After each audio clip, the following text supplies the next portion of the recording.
Welcome to the source. The source. Source. Hey, get the source. Are we live? Oh, there's Chris. Chris made it right on time. Yep. So we're getting Chris on the screen now. What's up, everybody? Happy Thursday to all. Hope you had a nice Wednesday.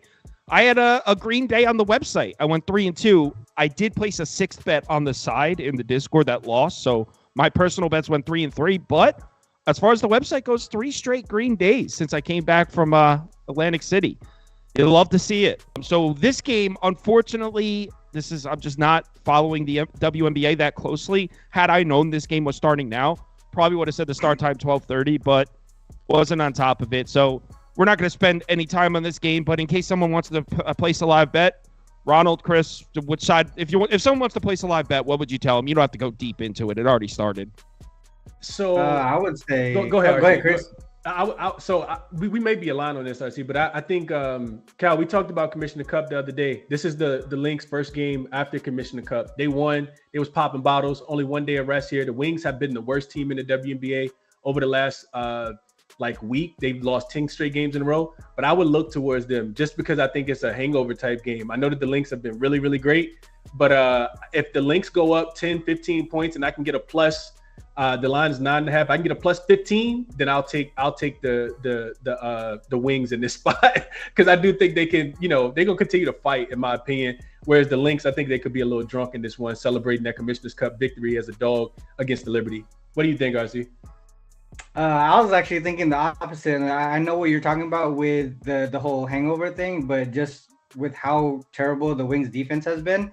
I would look towards a Lynx team total over, whether or not the Wings cover or whatever it is.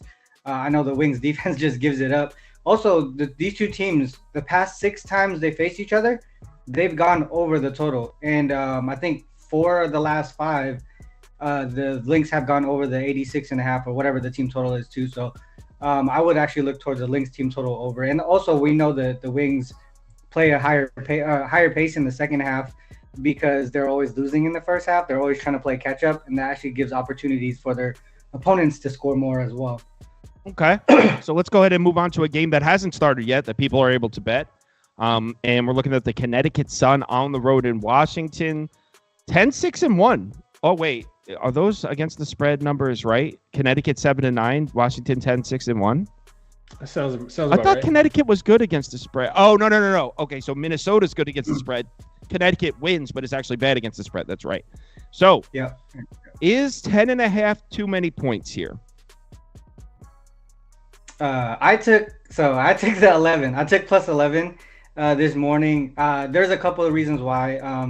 I think a lot of people are going to mention the Mystics first half, but also the Sun have a game tomorrow, right? So this is first leg of back-to-back games, and I think that this is a situation where the Sun could let off the gas pedal, whether or not they're covering at the first half or whatever.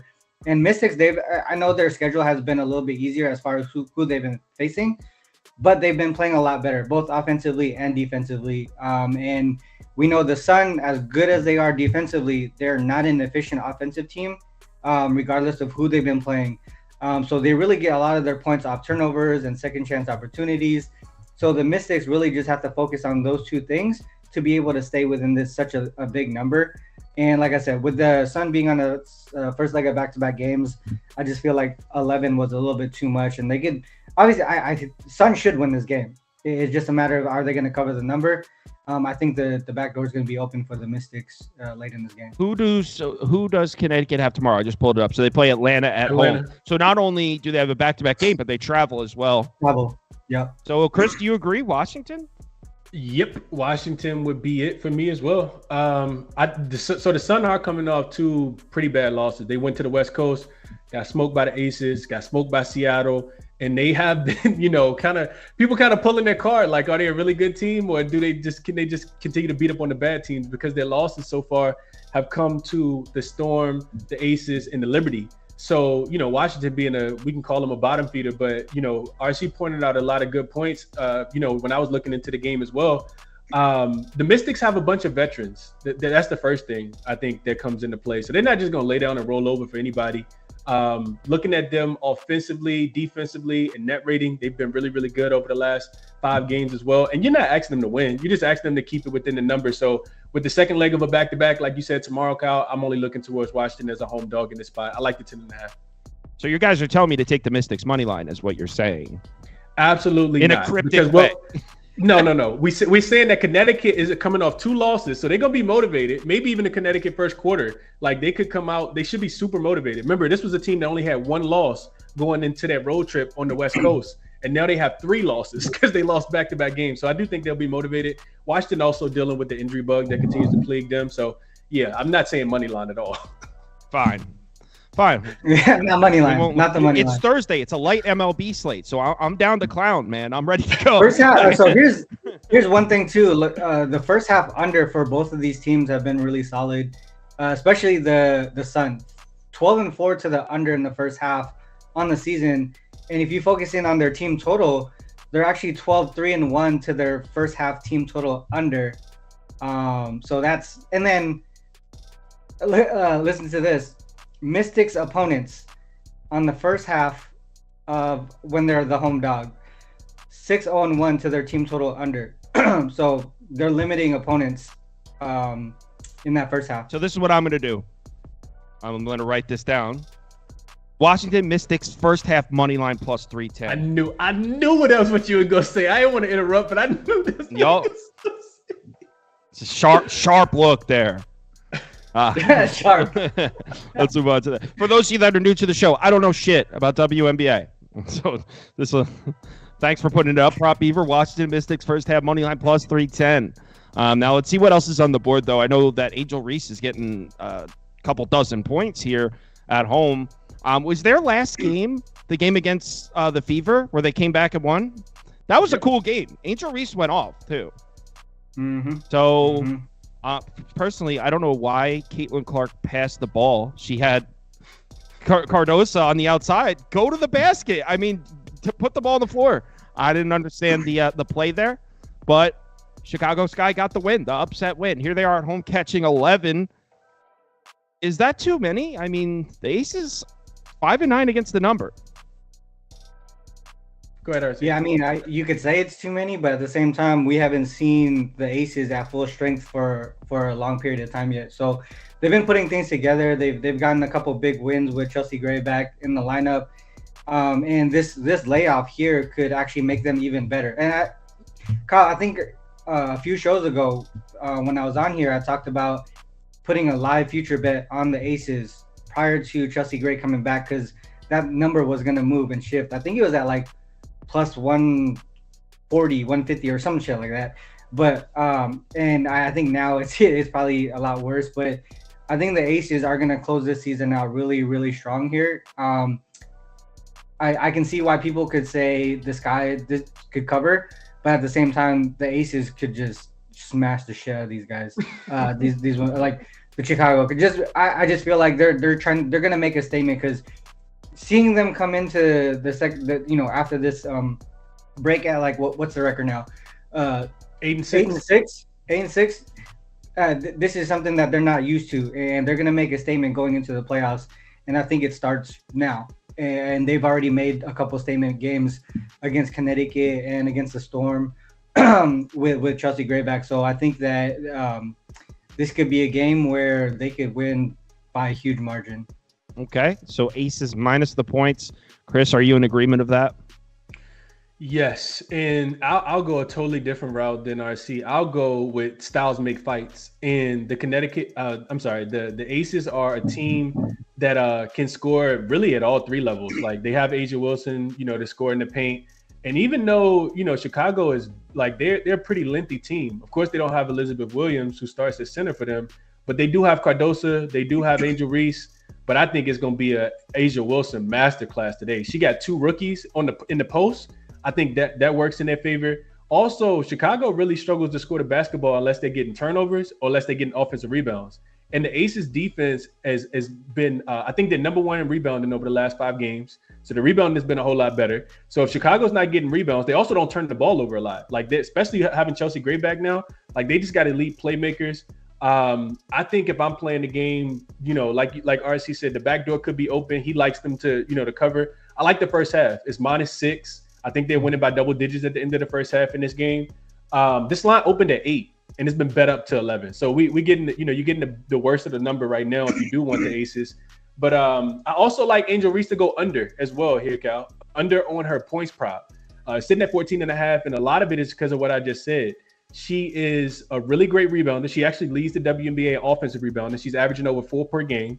But if I'm expecting the aces to limit her on the rebound chances, then I'm also expecting her not to have a lot of opportunities to get those second chance points. So with Kia Stokes down there, Asia Wilson, this is the first time Angel Reese versus Asia Wilson. I think her points prop opened at 15.5, and I see it down to 13 on some books. So I like Reese to go under. You can get a 14.5 out there right now, and I like aces first half -6. Also, I think you could play aces first quarter team total because when they are the best second best first quarter team in the first quarter, they typically come out guns blazing. So a lot of different ways you can make money in this one. Official for me though, I'll take aces first half. I'll take Angel Reese under 14.5 points. Aces first half. Lean on aces first quarter. Angel Reese under 14.5 points. YouCapper likes aces minus the points. So everyone kind of on Vegas here. So no Chicago money line, I guess. Let down spot after coming back from down 15 against Caitlin Clark and the girls the other day. And the aces coming off 5 days rest. And I mentioned this last thing I'll mention, Cal. Remember, I told you last year they finished 30-6. They still got 6. They already got 6 losses this year. So to RC's point, they probably going to continue to keep rolling here. Right. All right. Next game, please, Prop Fever. And the next game is Fever money line, right? You hate the Storm so much. I mean, I just don't respect them.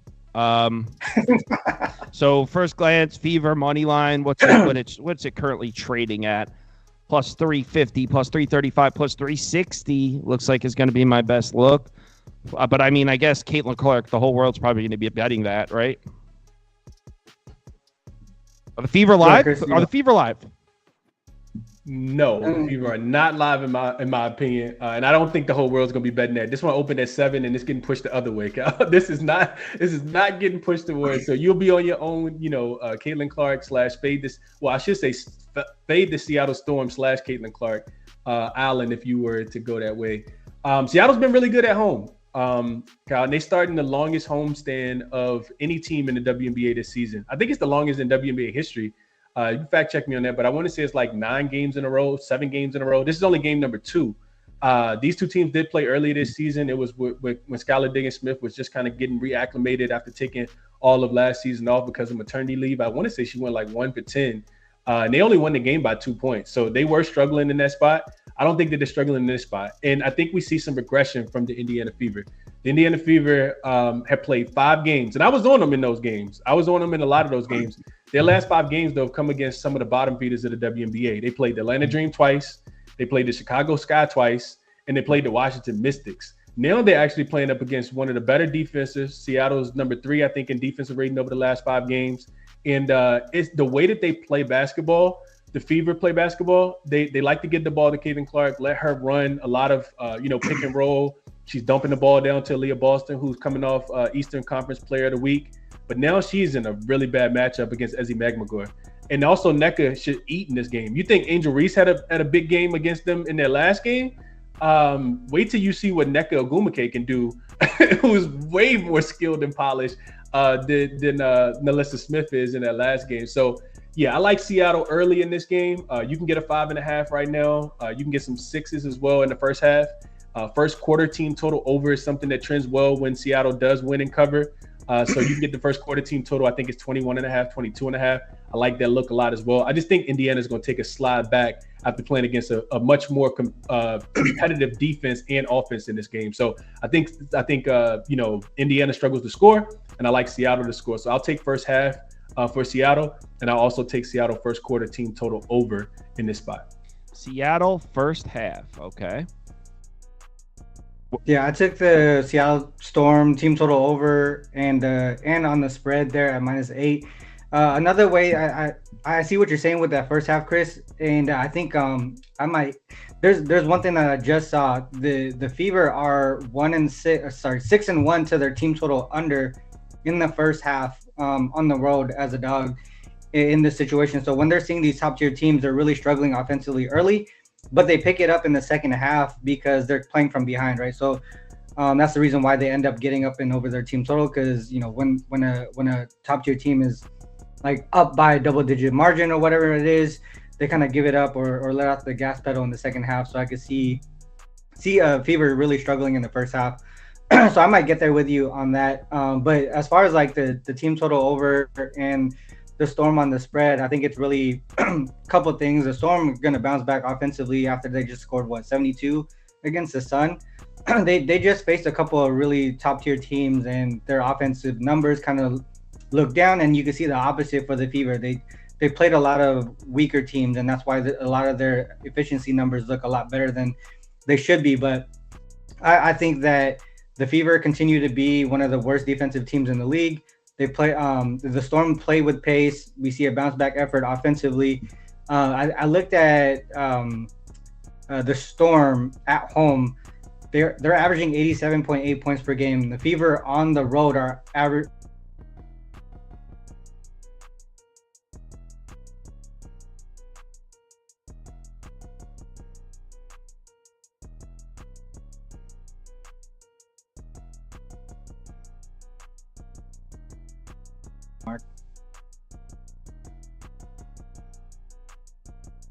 It's all good. Is it 9.5 already? What the? Well, I got it at 8. But I still like. I see 9.5 and 9s. Yeah, both. What's the team total at then? But I still. All right, if it's at 9.5, I would just say take the team total over. 88.5 minus 115. Yeah. You think they scored 90 tonight, RC? I think they scored 90. At least 90. It's at Get out of 9. here. Well, there are a couple 9s open still, 8. but mostly 9.5.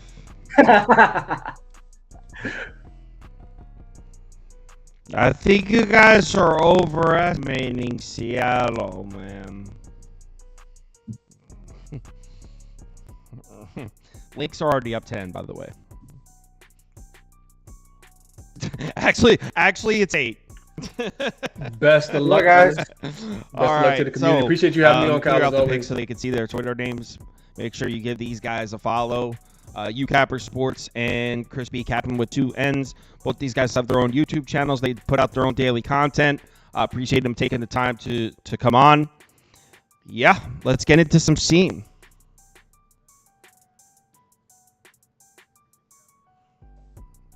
It says I'm muted. Let me hear myself.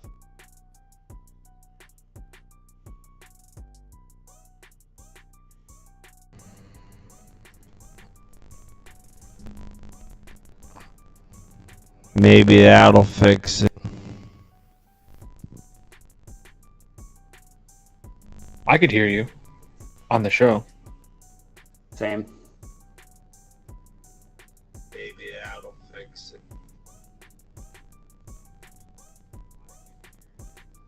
I could hear you on the show. Yeah, well, hold on. I'm giving an audio test now.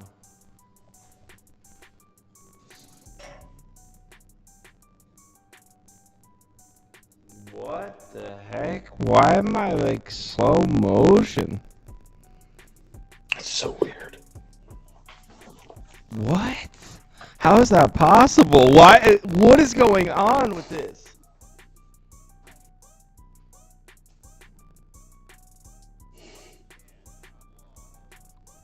Oh my god, I don't know why it's doing this. I don't know what to do. It's fucking crazy, man.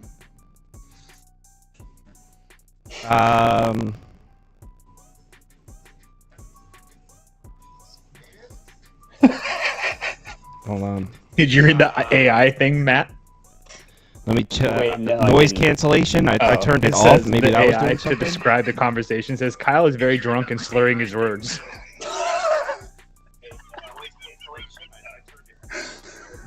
Oh, that's funny.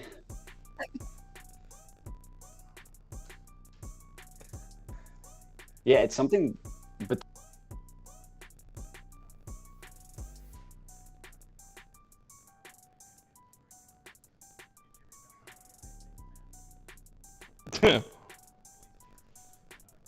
I'm just gonna try restarting my computer.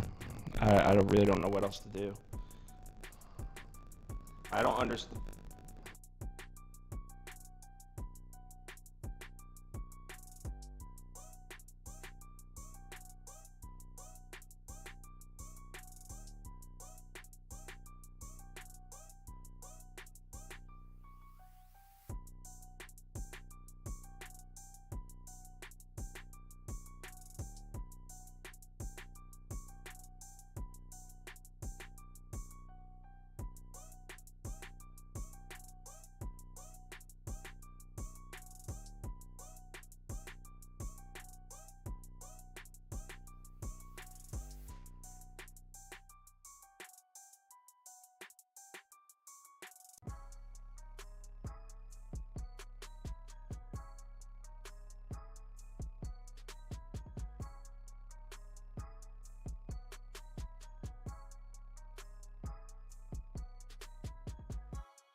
Yeah, I know, dude. When I saw the Alright. that was I was dying.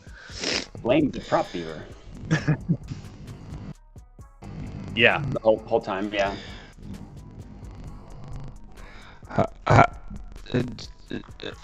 So did I sound fine to you guys the whole time?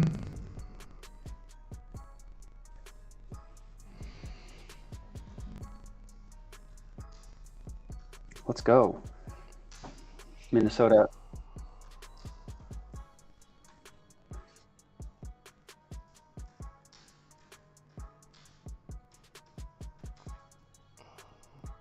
The whole thing sounds messed up. What the? Switch over to OBS Ninja now. Send them both invites.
All right.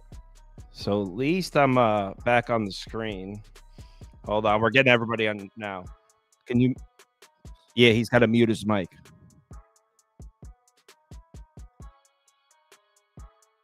Yeah, it's good.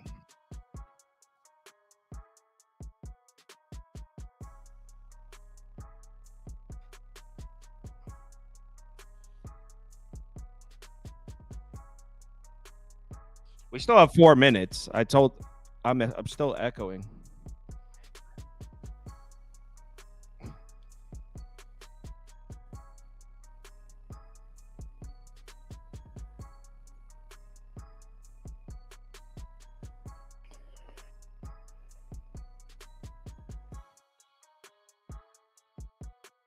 Get Modi in here.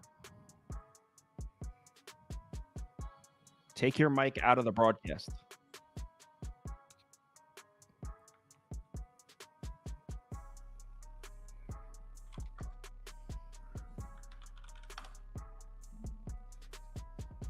It just disappeared.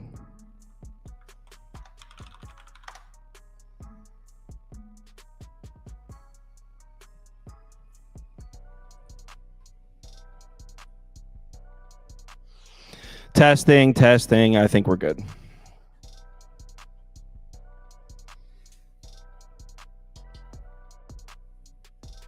There's Modi. Get him on.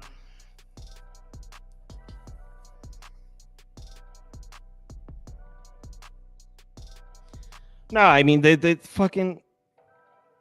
I refuse to use one of those stupid-ass softwares like StreamYards that gives you no flexibility. You can't put anything on the screen. It's terrible. I refuse to use that. Yeah, especially after what you've already done. It's like, Yeah. yeah. Let me center myself here. All right. Let's fucking go.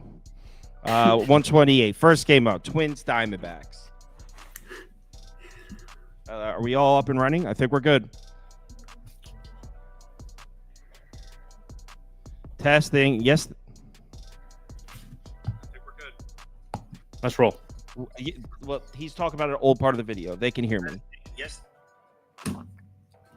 All right. So get the poll up running. You already have it? No, it's still a WNBA poll. So get the poll up running and let's start MLB. I said MLB at 1:30 anyway, so we're actually still 2 minutes early. It was just a weird path of getting here.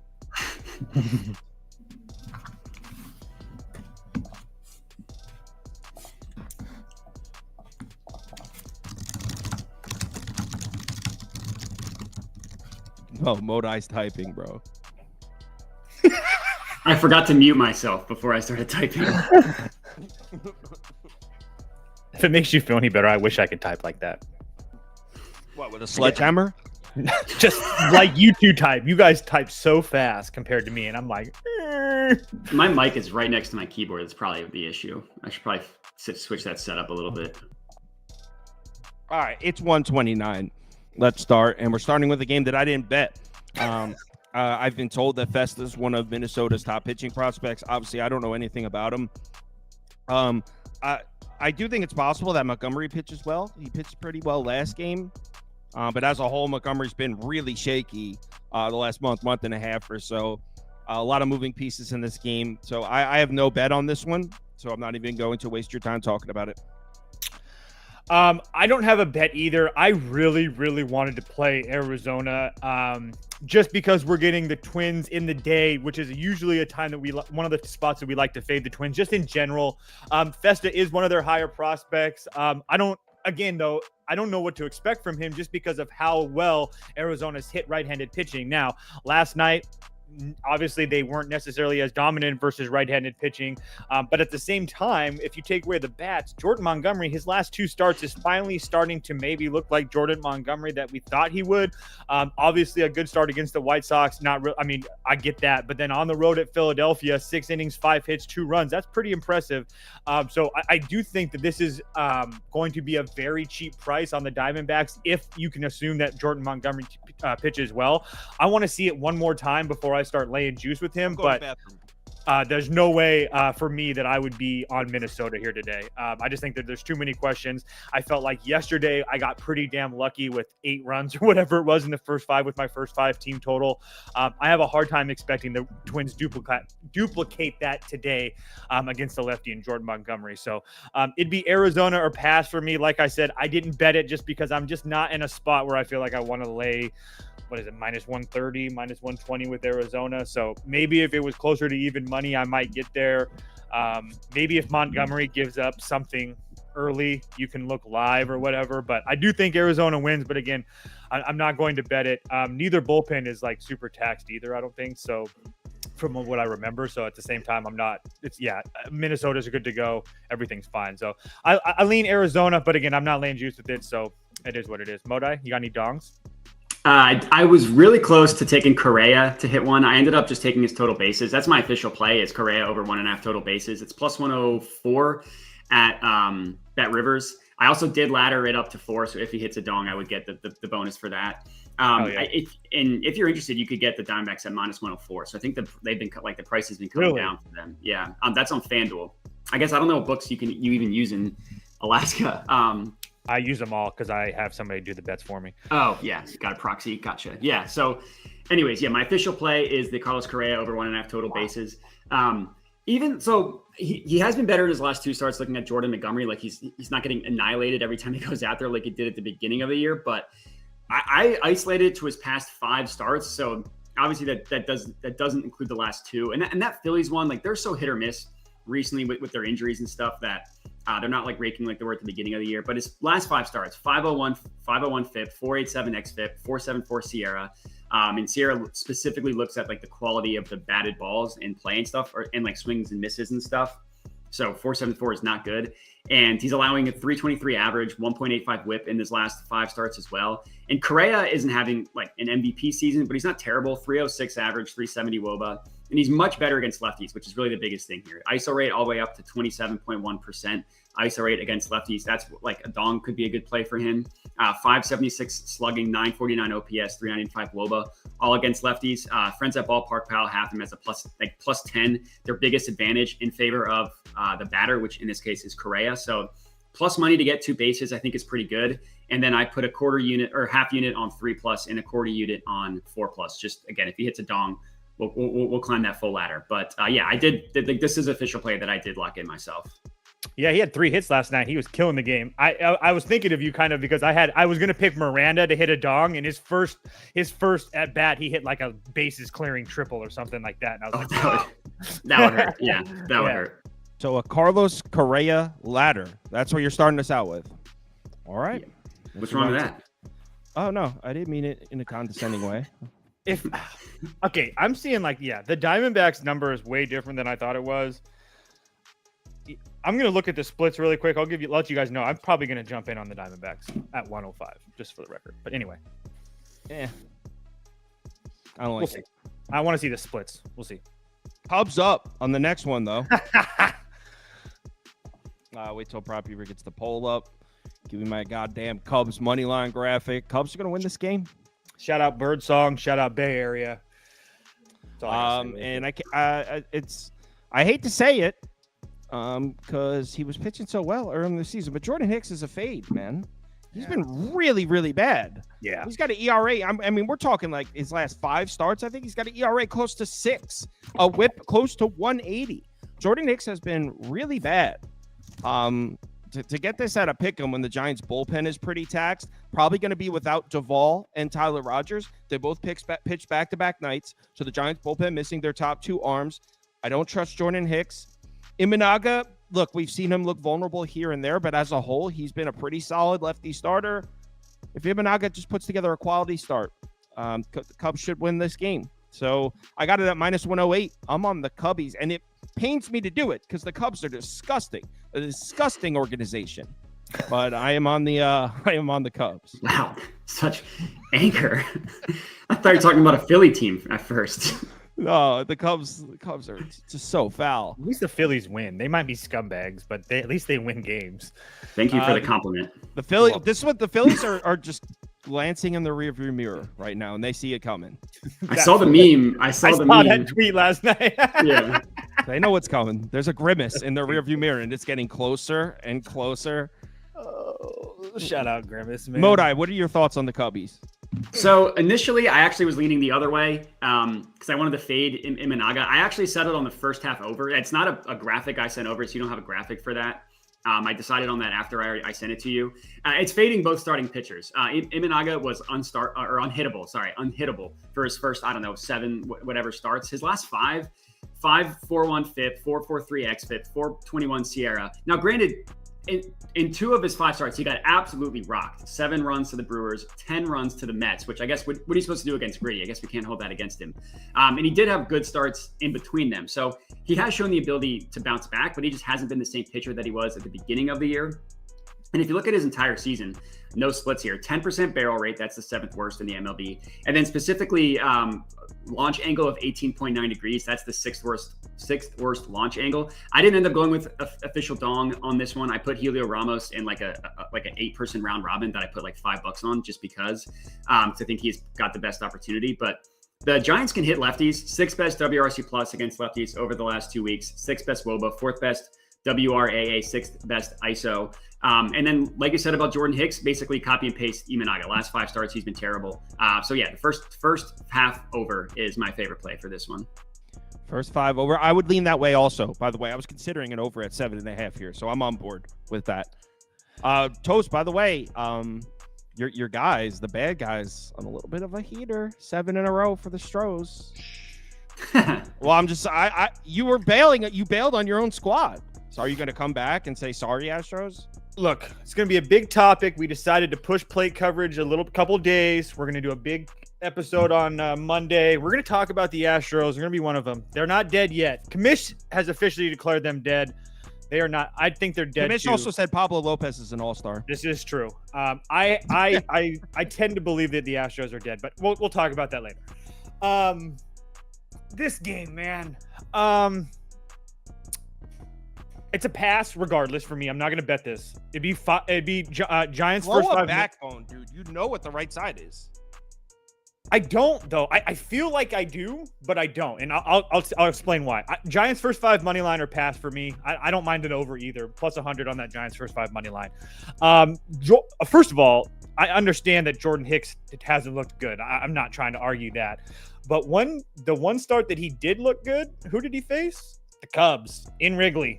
And he went 5 innings. He gave up 4 hits and didn't give up a run. And he walked 4 guys. He did look good in that game. He gave up 10 base runners or some shit.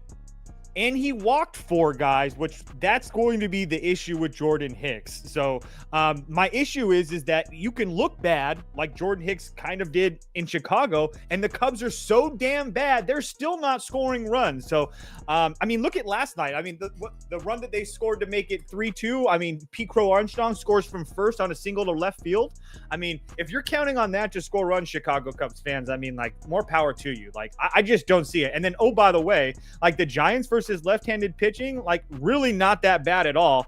At home over the last 14 days, 5th in WRC plus, 7th in OPS, 7th in WOBA. Just versus left-handed pitching in general over the last 30 days, they're a top 5 team. Over the last 14 days, they're a top 5 team as well. So there's just no way. I think that you might be on the right side if Shota pitches well, but at the same time, there's no way in hell First of all, there's no way in hell I'm laying juice with the Cubs. That's just first and foremost. I don't care if it's 110, 105, or I don't care. And I just can't. He doesn't care if it's 110. Whatever. I don't give a damn. So it's Giants first 5 money line or pass. I didn't. Yeah. The last 4 times you've said that, I've cashed in the first inning. So I probably should bet this now. No, it happened one time. The Twins team total last night. At one time. All right. Next game. Before that. Braves, White Sox. Good game here. Possible World Series preview. Chris Sale getting the start against Chad Kuhl now. So in my video, I was talking about Drew Thorpe. Went through some Drew Thorpe deep dive analytics. I don't even think he's pitching anymore. I think it's Chad Kuhl, the former Pittsburgh Pirate. Nothing cool about Chad. I passed on this one last night. I have no idea. I guess the White Sox at this crazy price, just because you would only have to hit at 15% to be profitable. But no, I'm not betting this crap. Yeah, I don't have anything either. Yeah. Obviously, everybody knows that the Braves are in a bad spot after playing a doubleheader yesterday. But when you have Chris Sale on the mound, he should go 5-6 innings and be just fine. So, yeah, I don't think that the Braves lose, but there's no way I would pay that price, and I just can't figure out a way to get to the White Sox, so it's just a pass for me. What about Jedi Modi? Yeah, I didn't Sure as heck didn't bet this one. I just took the White Sox plus 2.5 just because 3 runs against the Braves is crazy. Like I get it. It's Chris Sale. The White Sox are terrible, but this is not last year's Braves team, not last year's Braves offense. Like they're good. They're top 10 in most metrics over the last 2 weeks, but top 10 isn't number 1, which they were last year. I get it. Chris Sale's awesome. The White Sox aren't the worst bats against left-handed pitching. Maybe they get like 1 run in this one. And what's the price on this? Did you get plus 100? Because I'm going to tail you if you got plus 100. I was just thinking the same thing. What if it's at plus 100 on ESPN Bet. The total's at 8 juice to the under. I mean, if the Braves win 6-0, so be it. But yeah, it's plus 100. Yeah, that was it. It was the price, and it was literally getting them to not lose by 3 runs, which I just thought was crazy. So you're telling us this is a lock? Correct. That's correct. White Sox was 2.5. I kind of want to do it. Me too. Let me go check. Let me glance. I don't know if I've ever bet a 2.5, but let me glance. I'm going to look at just going to do some line shopping here. Just because you're on the diet doesn't mean you can't look at the menu. I'm just glancing. Oh my God. People, I normally hear that about strip clubs, but yeah, that's fine too. Plus 2.5, plus 100 on ESPN Bet. You told no lies. I want it. I'll write it down. 2.5 with a home dog. All right, I got it. Let's move on to the next one. Marlins Phillies, another really close game here. Welcome to Thursday baseball. Zach Wheeler. Now, the only thing I will say about this game, Zach Wheeler weirdly struggles with the Marlins in Miami, not at home. Are you sure about that? 100%. I don't think that's right. Let me look it up. Okay. Well, his last 3 starts in Miami, not so good. His last 2 starts at home against Miami, 6 innings, 2 runs, like 15 strikeouts. So on the road, definitely not as good. But at home, he's been dominant. Okay, his last 2 starts, but the one before that, they got to him. Yep. And who was on that Miami team? 2021. All right, so it's a pass for me. No chance in hell. I paired. I went super square. I paired Phillies and Orioles money lines together at plus 100. That's what I did. That's terrible. Plus 100 is probably going to hit. So. Yeah, I mean, I if you put a gun to my head and force you to place a bet on this game, I would just take the under. It's tough taking an under when the Phillies historically, Trevor Rogers has really struggled against this team. So I'm not betting this. It'd be under or pass. I do have a couple more bets down. We'll get to them, but these 2 games back to back are pretty rough. So it'll be under or pass for me. Yeah, for me, I actually did bet this one. I took Josh Bell. For it? He's got a graphic for that dumbass parlay. How is it? And how is the parlay minus 120 now? What is going on? Well, Andy made the graphic, so. Oh, okay, my bad. Did you fuck up the odds on that? It could have changed. It couldn't have changed because Baltimore. I lost CLV on Baltimore, so I would have gotten even better. That's a cool graphic, bro. It's a really sweet parlay. Oh man. Well, now I'm nervous to say my pick, but no, I like yours. I like Bell. Yeah, Josh Bell crushes Zach Wheeler. In his career, he's got where is it? He's got 4 home runs off of Zach Wheeler in his career. He's batting .308, and he has another extra base hit as well. Wheeler's worse against lefties. Bell's a switch hitter who's better against right-handed pitching. He's been good over in the month of June, 10.1% barrel rate in the month of June. I know this is really being selected, but last 2 games, he's got 2 hard hits in each of the last 2 games. And really, this is just him killing the Wheeler in his career. And I mean, it's a half unit plus 175 dart throw. Again, this is as much of a lock as my White Sox play, but it's really just betting on the history of Bell versus Wheeler. Bell versus Wheeler plus 175. Okay. I almost because that's how I started looking at Miami, because him and Jazz Chisholm both have just like crazy numbers. And that's the only, if you could spend hours going through Zach Wheeler's stats, and the only time that anything looks vulnerable is against lefty bats. It's the only time you'll find any sort of dents in Zach Wheeler's armor is he can be a little bit vulnerable against lefties. So if you are placing a bet on a hitter prop, if you're looking at Marlins, definitely take a lefty. I will say, if you are trying to get to the Marlins, I could give you that you have Zach Wheeler after that career worst start against Baltimore, and then he pitched against Arizona with revenge from the playoffs. So like maybe you could see it as a flat spot. Like that's like, I mean, maybe, but yeah. Next game, please, Prop Beaver. Texas, Baltimore. Damn it, it's another one I passed on. I do have two more bets. We'll get to them. Throw some backbone, Kyle. Well, when I do have so this one, when I looked at it when I was doing the videos last night, there were no lines open. So I didn't know if it was definitely John Gray against Corbin Burns. I wasn't sure about that. It looks like it definitely is them now because there's lines open, and these are still the two probable starters. On paper, John Gray should give up about 13, 14 runs here. So I guess it would be Baltimore in some way, maybe a Baltimore -1.5. But you know what? I just put up Baltimore -1.5. I really don't know. Corbin Burns has looked a couple instances hasn't really impressed me.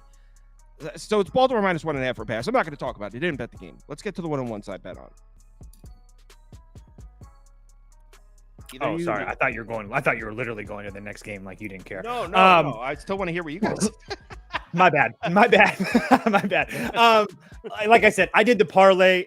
We're getting Corbin Burns off of the reason I bet this is we're getting Baltimore, who I understand hasn't looked good lately. But there is a team that if looks worse, it's the Texas Rangers. Not to mention the fact that Baltimore is getting Corbin Burns off of one of his worst starts of the season so far on the road at Houston, where he gave up 4 runs in 7 innings. It wasn't terrible at all. But at the same time, I just think that I'm not a guy that John Gray has really good numbers against Baltimore in his history. The last couple of times he's faced them, he actually has pitched pretty well.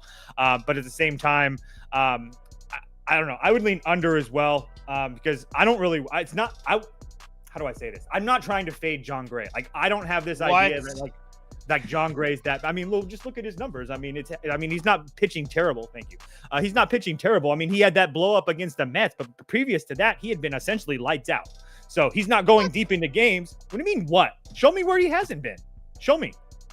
Show me. Name one. Name one start. The one right before the Mets, the Dodgers. He went 3 innings and gave up a run. I mean, that's what I'm saying. 5 base runners in 3 innings? I'm just saying, like, I didn't bet the game, so whatever. No, I'm not, and I'm not saying. I'm just saying that he's obviously doing whatever, and he's not giving up a whole bunch of runs. My point to that is he's not staying long in the game, so we're going to get multiple shots, most likely at that Texas bullpen, who not only worked yesterday a little bit, they're not completely taxed. They're going to be available, but Latz went yesterday, like 2 other guys went yesterday, so all the guys in the Baltimore bullpen had the day off besides Kimbrel, which is good for us because we don't want to see him in this. So, yeah, I think Baltimore wins this game. Shocker. Agreed. Modi? Yeah, I got a dong on this one. So if you're gonna play the song, go ahead and hit that. If not, And it makes you feel down. And it makes you feel down. And it makes you feel down. Down. All right, what's your home run prop?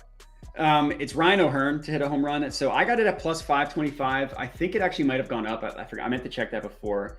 Yeah. You can get it plus 600 at BetMGM if they let you bet more than $1 on it. Last time I took an Oriole to hit a home run, that wasn't Gunnar Henderson. He hit a home run. The guy I took didn't. So maybe I'll end up regretting this one. But I really like O'Hearn to hit one today.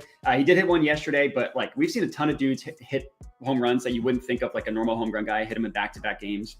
He's much better against right-handed pitching. He only is really in the lineup against righties. He's hit 3 home runs in June. All 3 have come against righties. All 10 of his home runs this year have come against righties. And like his fly ball rate jumps up 25% going from left-handed pitching to right-handed pitching. His hard hit rate jumps up 21% going from left-handed pitching to right-handed pitching. And John Gray struggles against lefties, which I get that would lead people to Gunnar. What sold me on O'Hearn, and maybe I'm putting too much emphasis on ballpark power, but they'll list the location of where Gray likes to pitch and where he struggles in certain locations, like literally as the ball crosses the plate. And O'Hearn crushes, literally, if you just look at it on Ballpark Pal, crushes all situations where Gray likes to pitch. That's kind of what sold me on O'Hearn over Gunnar. And yeah, so that's where I went. Someone said Modi looks like he's in the Walmart clearance section.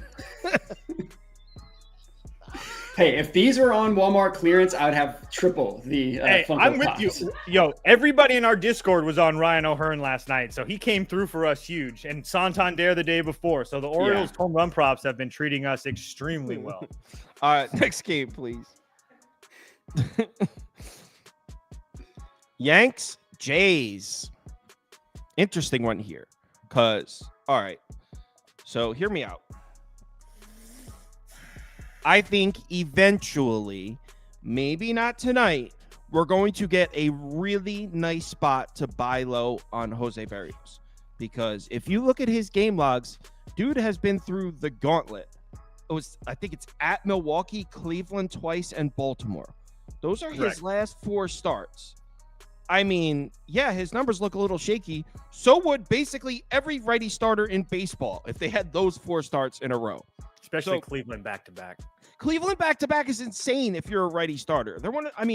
Yeah. So what I'm saying is Jose Berrios has had 4 extremely difficult starts in a row, and his numbers don't look great. So at some point, we should get a nice buy low on him. Is that here, though? Now, the Yankees bats are definitely cooling, 100%. Numbers are definitely dipping. Yankees lineup is not producing right now like it was 2 weeks ago. But historically, Berrios has sucked against the Yankees. I mean, he has really rough history against this team. So I'm waiting for a Jose Berrios buy low spot. I just don't know if this is it, man. So I guess give me an under graphic. That way I could fade the Toronto bats and I think it's a great bounce back spot for Rodon, by the way. He's had 2 rough starts in a row, but on the road in Toronto, he's been really good on the road. Toronto's been the worst lineup in baseball, and I mean literally 30th against left-handed pitching in the last 30 days. Now, they haven't seen a ton of lefties, to be fair to them, but their numbers against lefties have roller coastered to the bottom. So Toronto, the last 30 days, worst lineup in baseball against lefties. Rodon back-to-back bad starts on the road where he's been great. Against a team that isn't him left-handed pitching. I like Rodon to bounce back, and I get to fade the cooling Yankees bats at the same time. If I had to pick a side, I probably would lean towards Toronto. No chance I do it. Also, Toronto slightly more rested, I guess, because they only played 5-6 outs yesterday before the game got suspended. So I'm leaning towards the under, leaning towards Toronto. Didn't bet it. And that's where, like, with the Toronto thing, I don't know what, and maybe it's just I'm just overthinking it, but dude, is it that big of an advantage? Like, I know they weren't playing, but they were sitting there trying to wait to play. I don't know. Yeah, that's I know. So, and I know that you know that. I just wanted to kind of just say that out loud, but it's under or past. They probably still had the same time flight. Yeah, that's true. Yeah, that's actually a good point.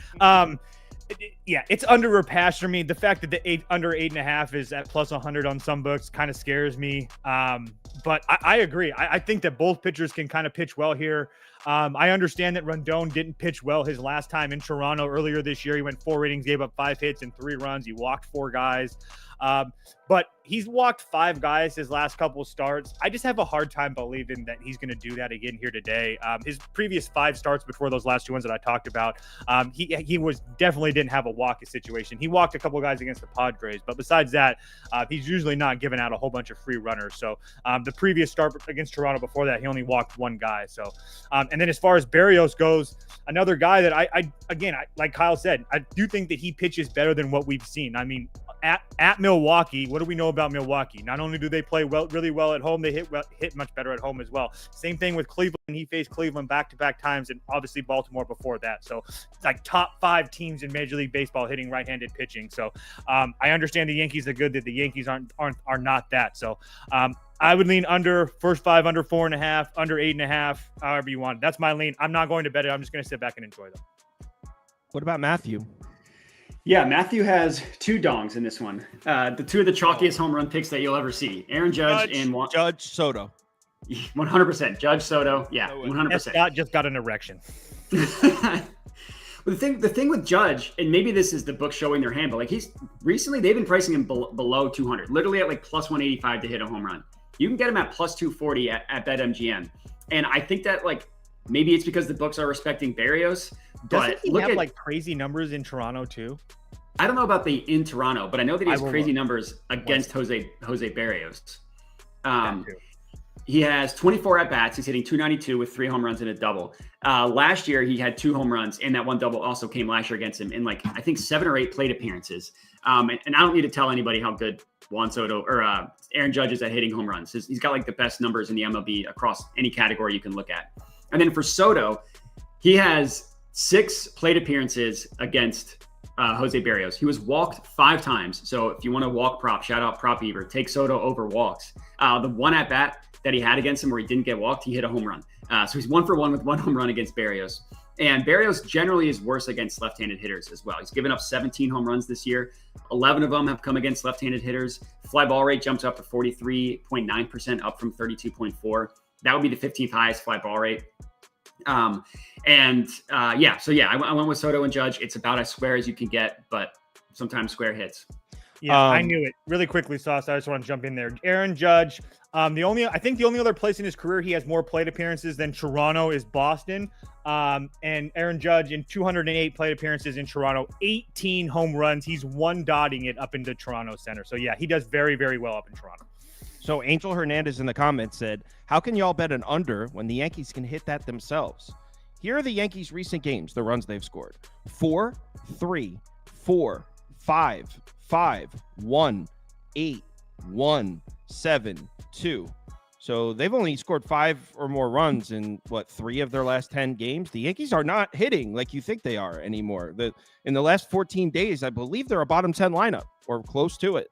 So yes, they give you the mirage that the Yankees are one of the best lineups of baseball because of the names and because of what they were doing 2 weeks ago, but they haven't been scoring runs like that. I also would point out that we'd be comfortable with the under that, and also the fact this is probably going to be more of like a playoff type atmosphere. The last like 13 or 14 times that these guys have played, they've went over this number like 3 or 4 times. Like it's usually, I mean, there's a couple of times where teams are going to score a whole bunch of runs, but for the most part, you're looking at close 5-3, 4-2 type of games that it could go either way because these teams hate each other. All right. And apparently Juan Soto's minus 230 to record a walk, so I probably wouldn't bet that. I didn't look at the odds. So, yeah, that's crazy. Let's move on to the next one, plays. I like my bet in this one, and everyone's going to hate it. You're all in the comments. You're all going to hate it. I have the same bet, but we lost value. So gives a shit. I don't, but I'm just telling you. Trust me. I played first 5 in full game, dude. Let's go. Let's go. Everyone's the poll's going to be on the other side. Everyone's going to hate it. Everyone's going to call us morons in the comments. Let's Prop Beaver get the poll up first. Why don't we let Modai bat lead off? Yeah, sure. I'd love to. I passed on this game. Dude, for some reason, I always ask Modai to bet lead off on the games he passed. That's not intentional. So, put up Reds money line.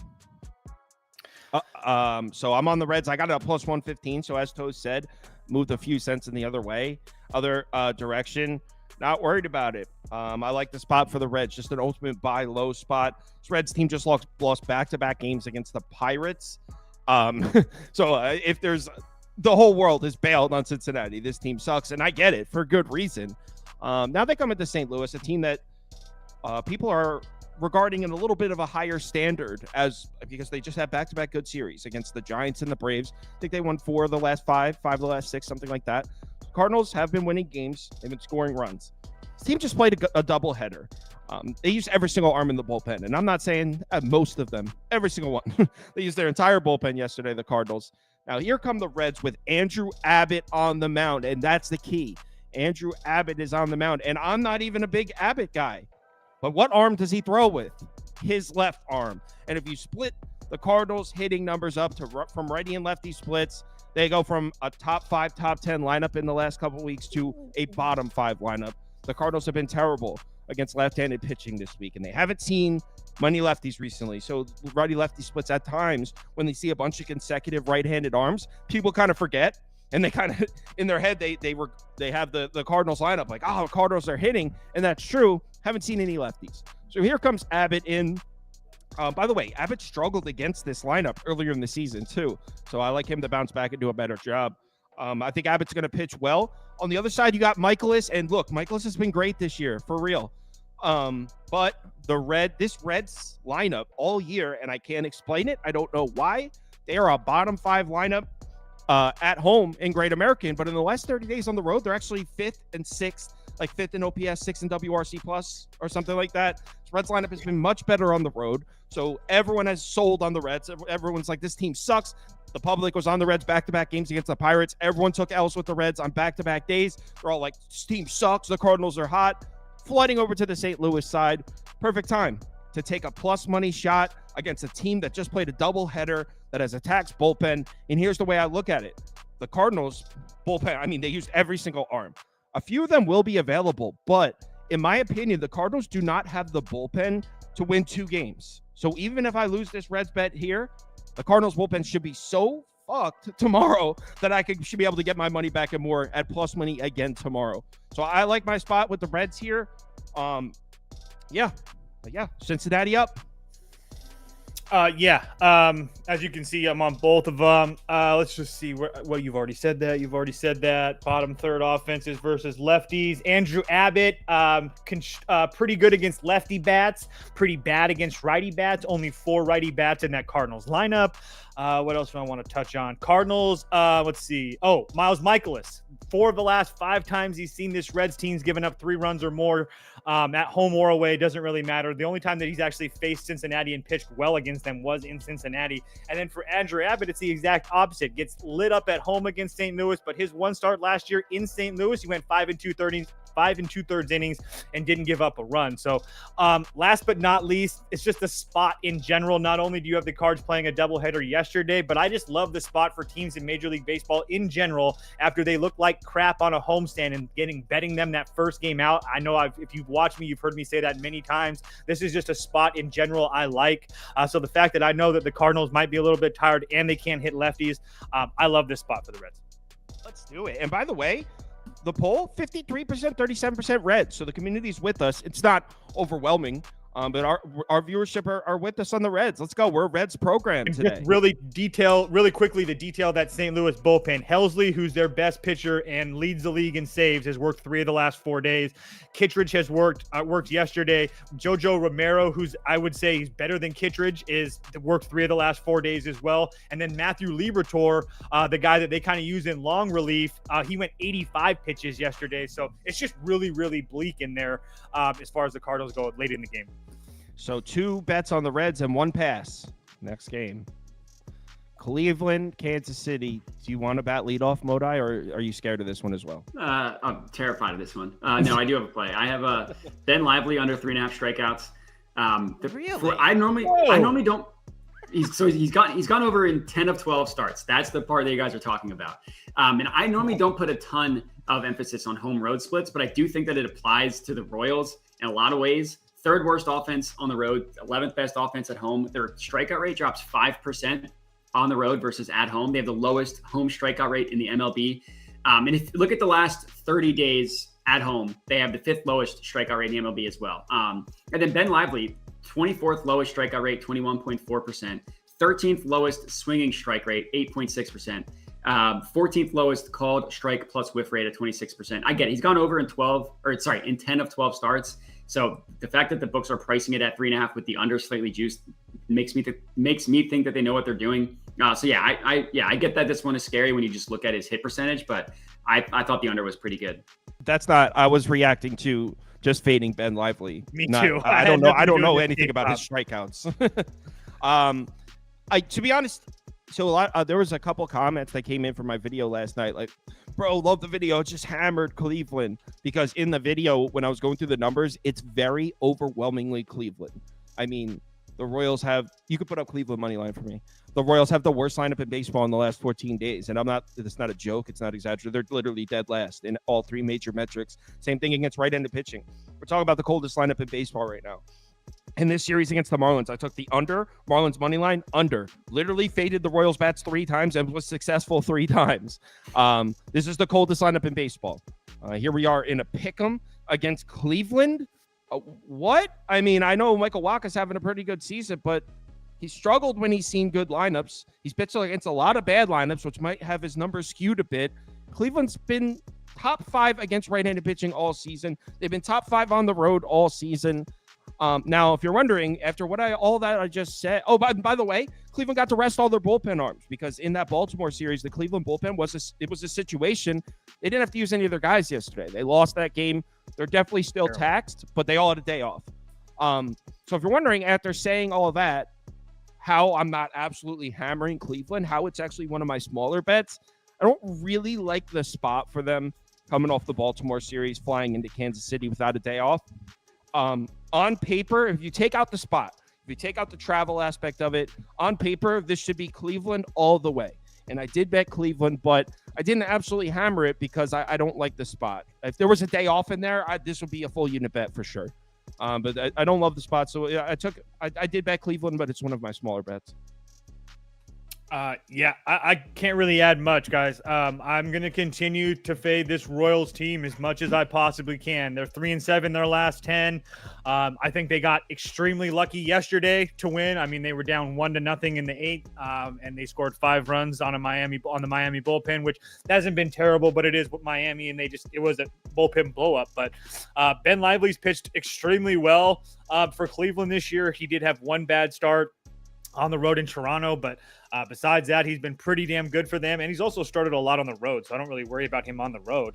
And as far as Michael Wacha is concerned, again, yes, he's pitching well, but let's just go through the last 7 starts. Texas, the Padres, the Rays, the Tigers, the Mariners, the Angels, and Texas again. I mean, which one of those teams scares you? I can't find one. Maybe the Padres now, like if the way that they're hitting right now, but like on the 31st of May, no.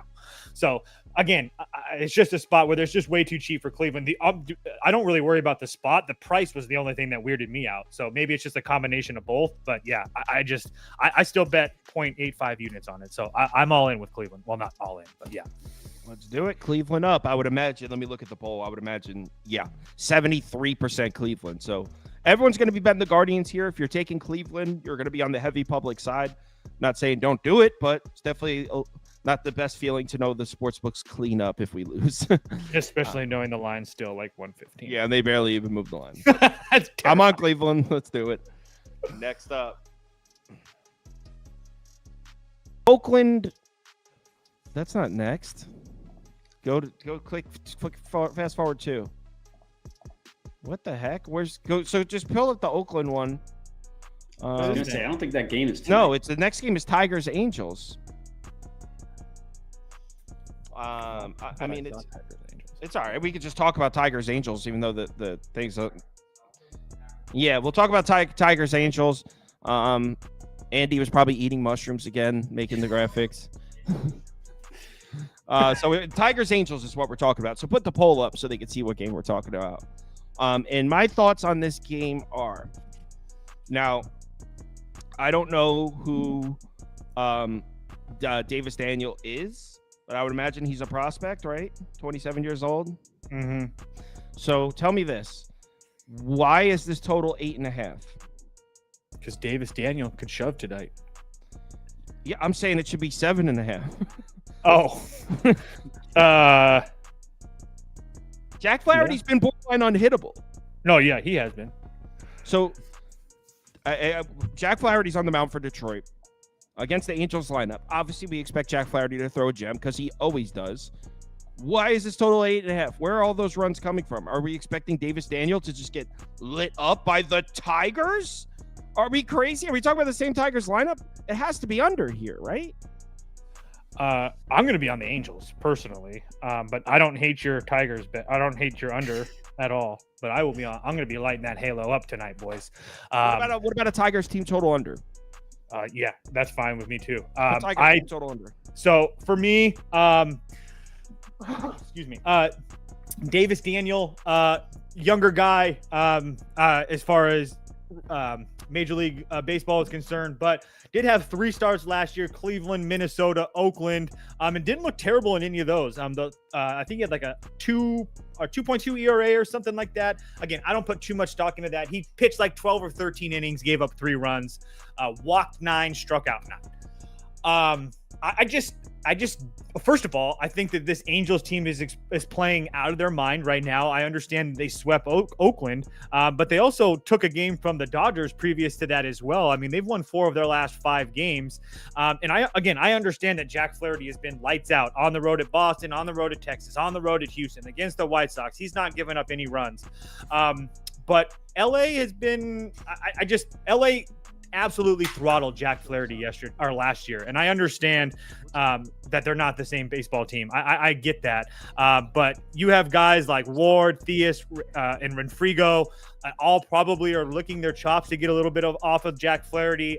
All I see all day long is Jack Flaherty over Ks, Jack Flaherty under 1.5 walks, Jack Flaherty, all this.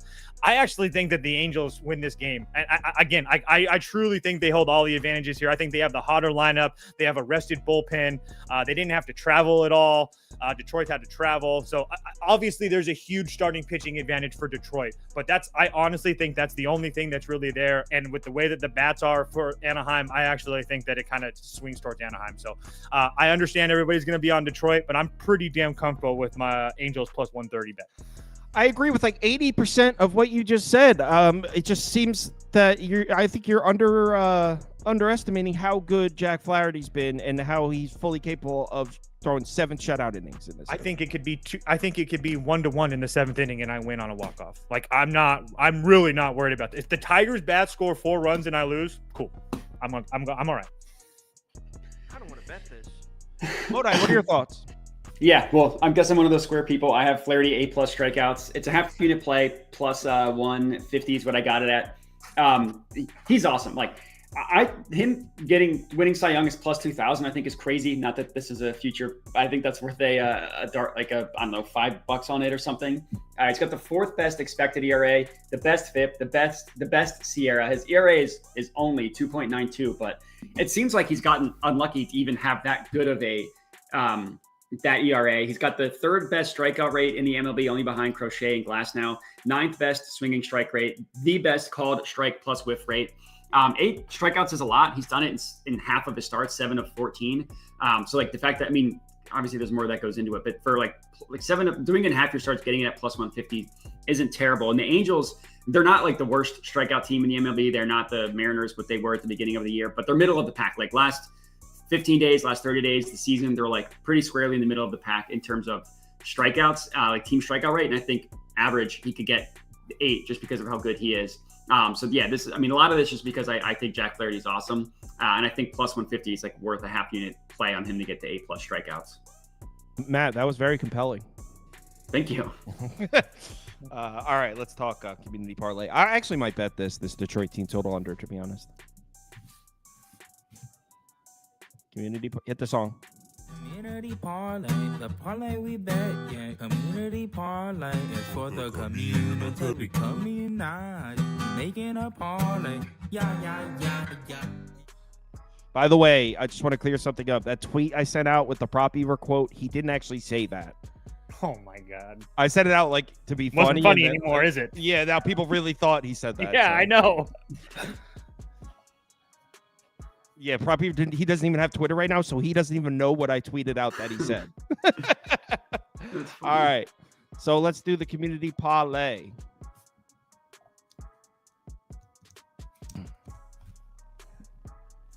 You ready? Are they on the Twins or Diamondbacks? We gotta start remembering what they voted, man.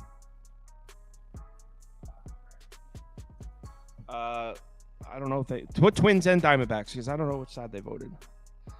Then put Giants. Then I guess put Braves money line. Yeah, Braves money line. Yeah, we're forcing them to do a plus 1,200 community parlay every day with that. It's called peer pressure. Giants are now minus 110.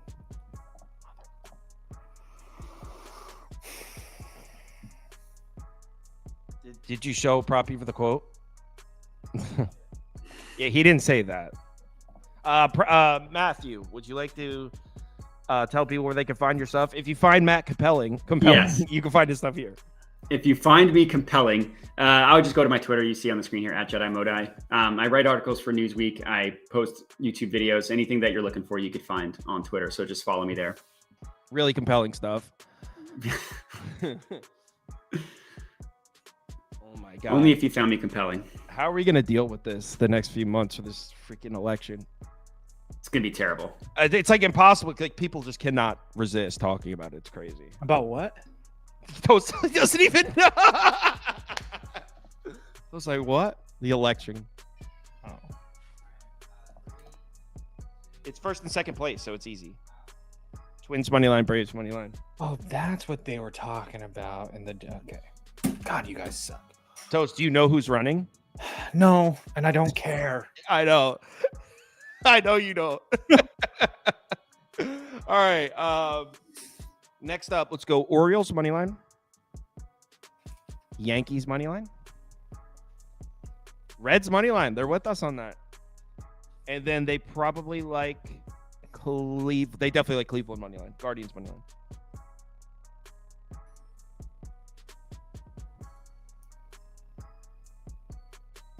Cleveland.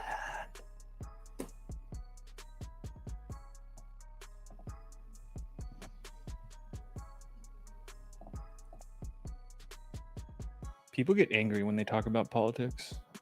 I try to stay far away.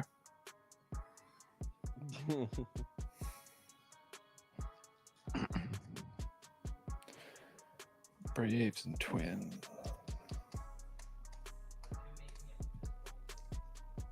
What?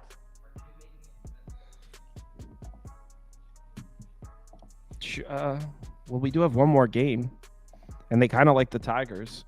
So maybe just one, and then run it back with the Tigers and the other three. So you can end it right now. Orioles money line is 100% in. It's a runaway. Someone commented, I think we should start talking about religion too in here. Yeah. Let's get into it. Yeah.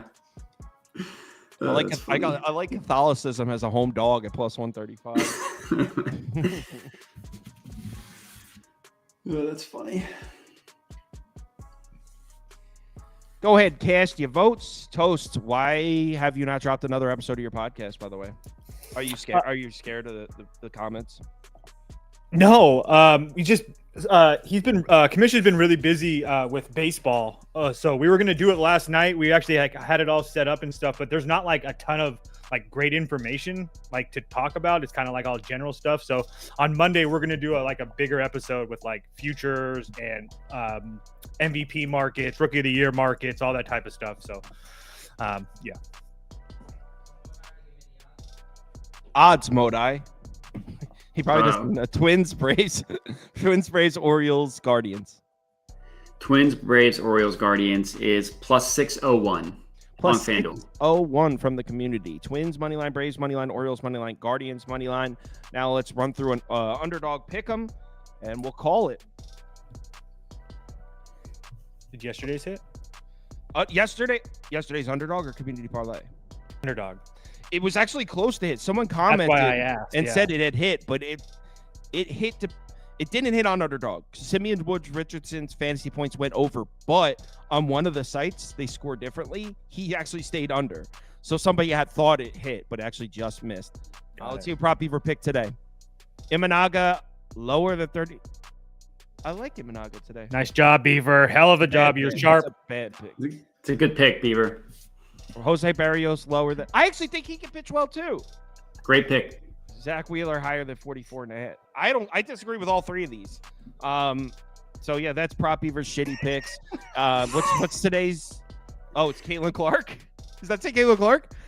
Today's underdog promo is Caitlin Clark. What does it say? Higher than 0. So if Caitlin Clark scores a point, so if you're not a customer of Underdog Fantasy and you sign up and use the promo code BET, BET, you get to add Caitlin Clark over a half point to your first pick 'em, which is obviously a free leg because she's going to score. It's available to anybody in a state highlighted in this map. So if you're in one of the states highlighted in yellow here, head over to the website Underdog Fantasy or download the app and make your account promo code BETBET. We good? We good? All right, could be you. Could be you. All right, everyone, have a great day. I'll be in the Discord all day. We're going to be looking at tomorrow. Friday's loaded. We'll be at 4 p.m. Eastern time tomorrow. It's a loaded day. It'll be me, Toast, and Just a Bet Outside is coming on tomorrow. Just a Bet. It's a great name. It's a great name. Yeah, he's a cool guy. So he's never been on the show before, so he's coming on with me and Toast. So that's tomorrow, 4 p.m. Eastern time. Everyone, bet responsibly, and I'll talk to you in the Discord. If you're in the betting league, submit now. You have 9 minutes. If you're in the betting league and you haven't submitted your Thursday picks yet, you have 9 minutes exactly.